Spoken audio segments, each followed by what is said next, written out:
Guerra contra el terrorismo.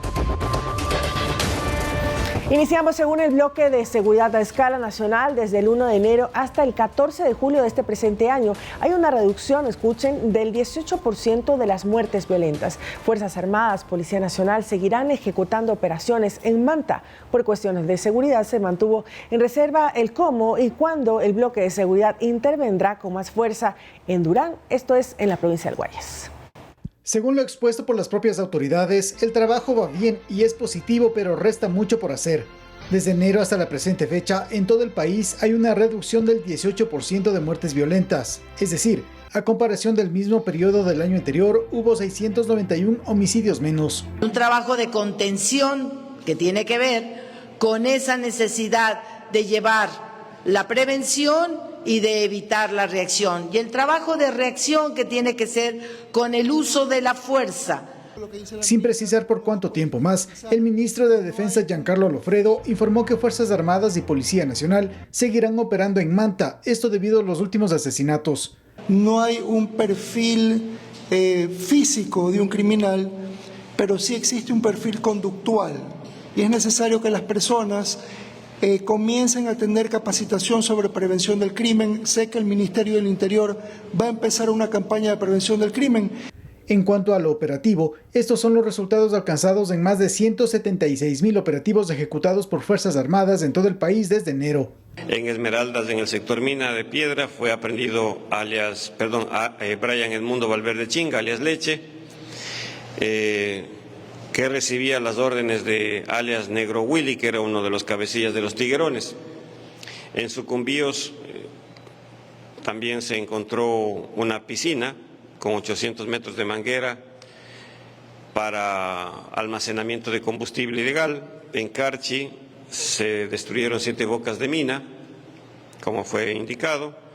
En Huaquillas se decomisaron 1.600 galones de combustible. En La Maná se destruyó una pista clandestina. En Manabí, desde el 6 de junio al 14 de julio, la policía presentó la siguiente evaluación.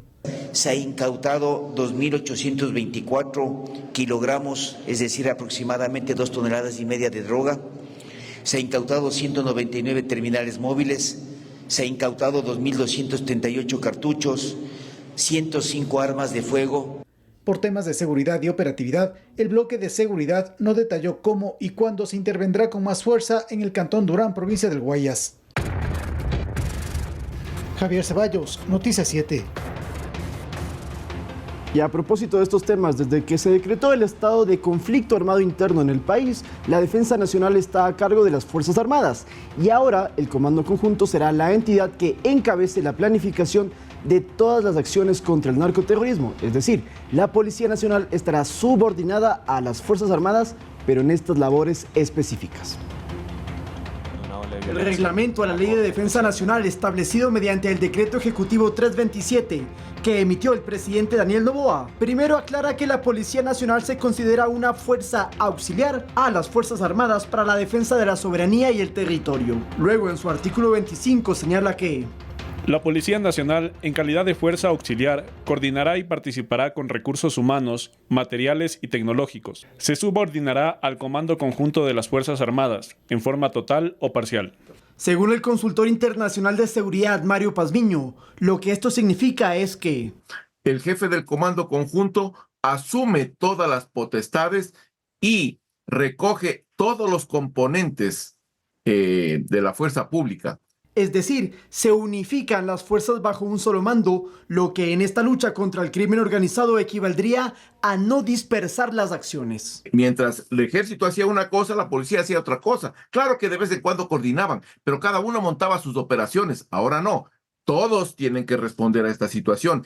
Además, la Policía Nacional sigue a cargo de la seguridad ciudadana. Con el reglamento expedido, sus funciones tampoco cambian. Lo que le van a asignar acá son tareas y misiones específicas. La ministra del Interior, Mónica Palencia, quien representa a las fuerzas del orden, aseguró que en la actualidad hay una excelente relación entre policías y militares. Fuerzas Armadas y Policía Nacional actúan en un solo bloque. Por ello, Palencia desestimó que la subordinación en tiempos de conflicto armado pueda generar inconvenientes. Solamente hay división en la mente calenturienta de que quieren que perdamos esta guerra. En la lucha contra el terrorismo, según cifras oficiales, son casi 100.000 efectivos entre Fuerzas Armadas y policías que estarán bajo una misma batuta para salvaguardar la seguridad del país. Lautaro Andrade Castro, Noticias 7. Y mucha atención porque ante las especulaciones en redes sociales sobre una presunta fuga en la cárcel 4 de Quito, donde cumple prisión preventiva algunos procesados por delitos de corrupción, el Servicio Integral de Atención a Privados de la Libertad, SNAI, lo desmintió y aclaró que en los exteriores del centro de rehabilitación lo que se efectuó fue un simulacro, el cual estuvo organizado y supervisado por 14 unidades especializadas de la Policía Nacional. Por ende, no se reportaron casos reales de evasión por parte de los privados de la libertad. Y en otros temas, desde el SNAI también se informó que ya se reanudaron las visitas familiares y sociales en todos los centros de privación de libertad del país. Los intentos y los internos solo podrán recibir una persona por un máximo de 1 hora.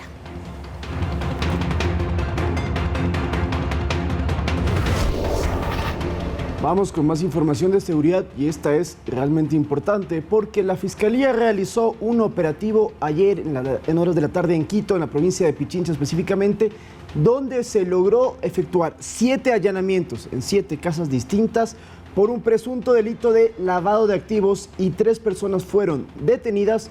Y el monto, escúchese bien, el monto que se habría cometido de lavado de activos es de aproximadamente $9 millones. Ahí vemos en imágenes lo que ha publicado la Fiscalía con fotografías de una de las casas donde tienen varios artículos lujosos y varios indicios que ha utilizado entonces la Fiscalía y la Policía Nacional para estos operativos por presunto tráfico, lavado de activos, perdón.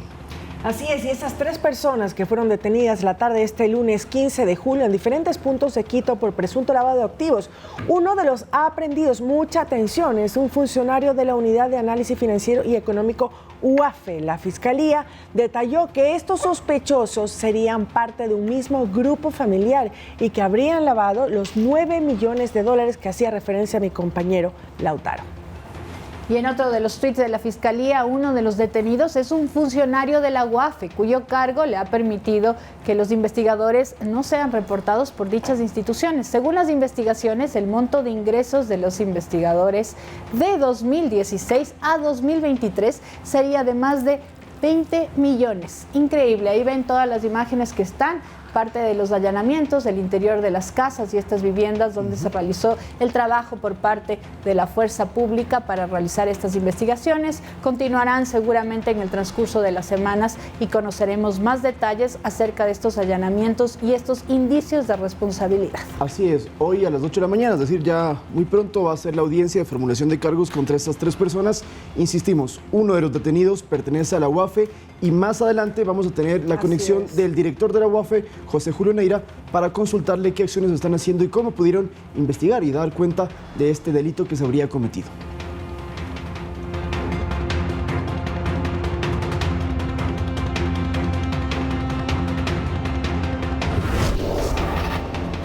Y la titular de la Fiscalía General del Estado se reunió con Arthur Brown, embajador de Estados Unidos en Ecuador, también con la directora de Asuntos Internacionales, Antinarcóticos y representantes de la DEA para abordar asuntos de cooperación bilateral en temas como la lucha contra la corrupción y el crimen organizado. De su parte, Brown ratificó el compromiso del gobierno de Joe Biden para continuar con su ayuda a nuestro país.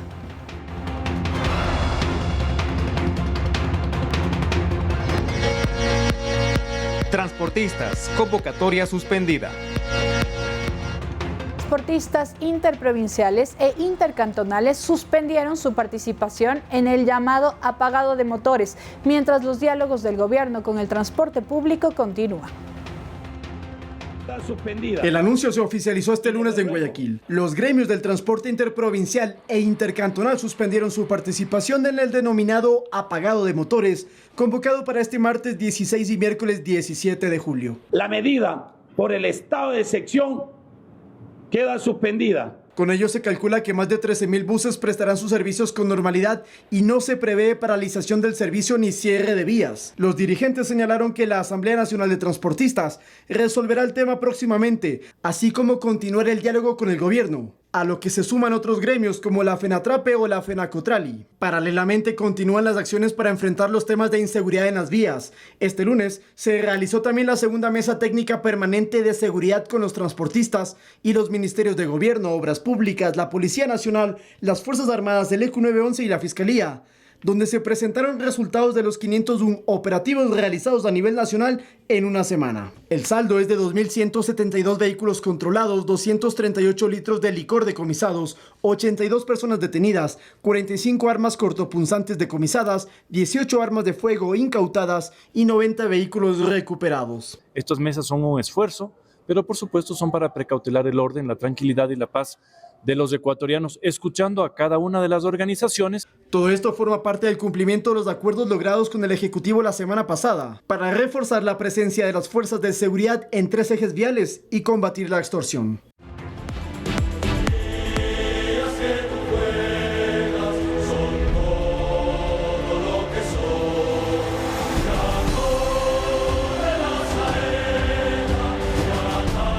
Nosotros vamos a seguir hablando sobre los ecuatorianos en el exterior, ecuatorianos que cambian de equipo, y es el caso de Jordi Caicedo, que después de no tener una buena Copa América y después de pasar por Atlas también en el fútbol mexicano, el delantero ecuatoriano con pasado acá en el Nacional, en Universidad Católica, fue confirmado como nuevo refuerzo del Sporting de Gijón en la segunda división española. Recordemos que el último equipo que vistió la camiseta de Jordi Caicedo fue el Atlas, donde no marcó una gran cantidad de goles, tampoco sumó muchos minutos, por eso se fue en condición de préstamo al equipo de la segunda división española. Será su segunda aventura en Europa, pues él ya jugó en Bulgaria, en el CSKA Sofía, donde sí fue una de las figuras y de los jugadores más representativos, marcó muchos goles, lo que le permitió en ese contexto llegar a la selección ecuatoriana de fútbol. Ojalá encuentre su lugar ahí Jordi Caicedo y pueda también ser un aporte para la selección ecuatoriana de fútbol. Nosotros regresamos y retomamos el tema de la Copa América y la Eurocopa de los campeones. ¿Cómo llegó la selección argentina? Los campeones continentales, ¿cómo fueron recibidos en su país? Y ahí estamos viendo la fiesta que se armó en el Obelisco, una de las principales calles y sectores turísticos del país de Argentina, donde mucha gente se concentró para recibir a los campeones del mundo. No fueron todos los jugadores, apenas 9 elementos que alzaron el trofeo llegaron a su país, a Argentina, para ser recibidos. Aquí estamos viendo. Esto es en horas de la madrugada, un lunes, un día laborable, pero la pasión del hincha argentino sin duda desborda y no tiene límites para recibir y aplaudir a su selección por ser bicampeones del continente. Miles de argentinos salieron a las calles para recibir a los campeones de América. La mayoría de jugadores, como les mencionaba, partieron ya desde Estados Unidos